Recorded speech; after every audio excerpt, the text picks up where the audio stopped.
आज अरविंद केजरीवाल जी ने दिल्ली विधानसभा चुनाव लड़ने वाले उन प्रत्याशियों से बात की वो जो चुनाव नहीं जीत पाए किसी भी कारण से।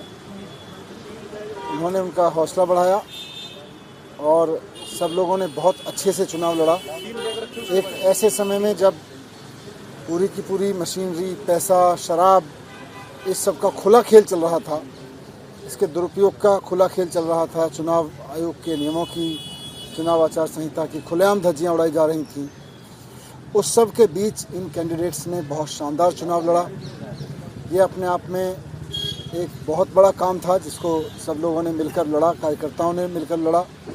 अभी अरविंद केजरीवाल जी ने सबसे बात की, सबके हौसले अभी बुलंद हैं और आगे की चर्चा की कि किस तरह से अब जिस इलाके से चुनाव लड़ा है उस इलाके में जनता की सेवा करनी है, जनता के बीच रहना है और वहाँ से जो बीजेपी के लोग जीते हैं वो भले ही लोगों के लिए काम करें ना करें, लेकिन उन्हें, हमारे कैंडिडेट्स को उनके बीच रहना है, जनता की सेवा करनी है। और आने वाले समय में अपने इन कैंडिडेट्स का अनुभव पूरे देश के लिए, पार्टी के प्रसार के लिए उनकी ड्यूटी लगाई जाएगी पूरे देश में, तो ये उनके साथ चर्चा हुई। सर, समीक्षा भी हुई क्या, जैसे इन सीटों पे क्या बड़े फैक्टर्स रहे जिसकी वजह से रिजल्ट्स इस तरह से अनएक्सपेक्टेड रहा आप लोगों के लिए? देखिए, समीक्षा तो होती रहेगी, साथ साथ चलती रहेगी, बहुत सारे फैक्टर्स रहेंगे, लेकिन